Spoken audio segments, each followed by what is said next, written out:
पूर्वांचल के बाहुबली पर योगी आदित्यनाथ की निगाहें हुई टेढ़ी। हरिशंकर तिवारी के बेटे विनय शंकर तिवारी पर एक्शन शुरू।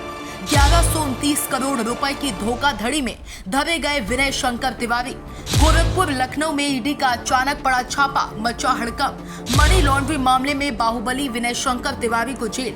दोस्तों, पूर्वांचल के बाहुबली रहे पंडित हरिशंकर तिवारी के बेटे सपा के पूर्व विधायक विनय शंकर तिवारी पर योगी आदित्यनाथ की निगाहें अब टेढ़ी हो गई हैं। समाजवादी पार्टी का दामन थामने के बाद बाहुबली विनय शंकर तिवारी पर एक से बढ़कर एक कानूनी शिकंजा कसा जाने लगा है। मंगलवार को बाहुबली सपा नेता विनय शंकर तिवारी और गंगोत्री एंटरप्राइजेस लिमिटेड के प्रबंध निदेशक अजीत पांडे के घर पर अचानक ईडी का छापा पड़ा। छापे के दौरान ईडी ने सपा नेता विनय शंकर तिवारी के कमरे सहित पूरे घर को खंगाला, जिसके बाद सपा नेता विनय शंकर तिवारी और इनके रिश्ते में लगने वाले गंगोत्री एंटरप्राइजेस लिमिटेड के प्रबंध निदेशक अजीत पांडे को हिरासत में ले लिया। मिली जानकारी के मुताबिक प्रवर्तन निदेशालय ईडी ने बैंकों से धोखाधड़ी के मामले में पूर्वांचल के बाहुबली सपा के पूर्व विधायक विनय शंकर तिवारी को गिरफ्तार किया। ईडी की टीम सोमवार को सुबह ही इनके कई और ठिकानों पर छापेमारी की।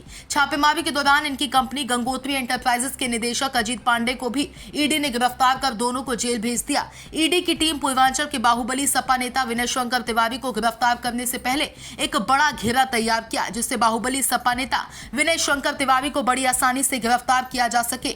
ईडी ने सबसे पहले बाहुबली सपा नेता विनय शंकर तिवारी को गिरफ्तार करने के लिए लखनऊ वाले घर पर धावा बोला, फिर गोरखपुर, नोएडा और मुंबई सहित देश के लगभग 10 ठिकानों पर एक साथ छापा डाला था, जिससे दोनों की गिरफ्तारी हुई। देखिए, ईडी कार्रवाई मतलब तो सरकार का मतलब के हाथ में है। जब चाहें जब से हमारे यहाँ 6 बजे लोग आ गए और 12 बज रहा है, 12 बजे तक थे, सारा पूरा खंगाल डाले, एक कागज़ का टुकड़ा भी नहीं मिला।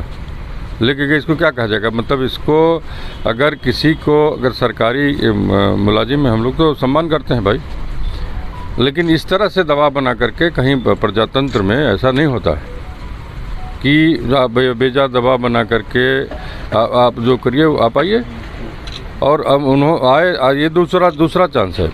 ईडी की छानबीन में हुआ बहुत बड़ा खुलासा।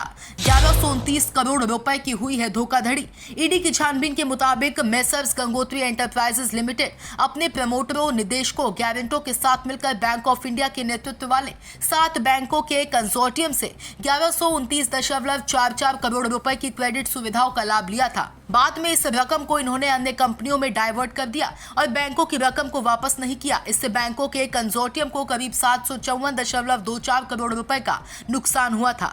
दरअसल पूर्व विधायक विनय शंकर तिवारी की 72.08 करोड़ रुपए की संपत्तियों को प्रवर्तन निदेशालय ईडी ने नवंबर 2023 में जब्त कर लिया था। ईडी ने ये कार्रवाई विनय तिवारी की कंपनी गंगोत्री एंटरप्राइजेस लिमिटेड द्वारा बैंकों के कंसोर्टियम का करीब 1129.44 करोड़ रुपए हड़पने के मामले में की थी। बैंकों की शिकायत पर सीबीआई मुख्यालय ने केस दर्ज किया था, जिसके बाद ईडी ने भी विनय तिवारी समेत कंपनी के सभी निदेशक, प्रमोटर और गारंटर के खिलाफ मनी लॉन्ड्रिंग एक्ट के तहत केस दर्ज कर जांच शुरू कर दी थी। 2023 में ही राजधानी स्थित ईडी के जोनल कार्यालय ने विनय तिवारी की गोरखपुर, महाराजगंज और लखनऊ स्थित कुल 27 संपत्तियों को जब्त किया था, जिनमें कृषि योग्य भूमि, व्यावसायिक कॉम्प्लेक्स, आवासीय परिसर, आवासीय भूखंड आदि शामिल है। फिलहाल इस प्रकरण को राजनीतिक चश्मे से भी देखा जा रहा है। वहीं राजनीति गलियारों में चर्चा है कि पूर्वांचल के बाहुबली हरिशंकर तिवारी के बेटे की जब से समाजवादी पार्टी में एंट्री हुई है, तब से योगी सरकार की भी निगाहें तिवारी खानदान पर टेढ़ी हुई हैं। Bureau report, DK Tripathi, Sam TV digital. ये सत्ता के वादों और अपराधियों के एक एक कारनामे की हकीकत। और हाँ, अगर आपके पास भी हो कोई ऐसी खबर तो कमेंट करके हमें बताएं, क्योंकि बिना डर और दबाव के हम दिखाते हैं हर एक खबर डंके की चोट पर।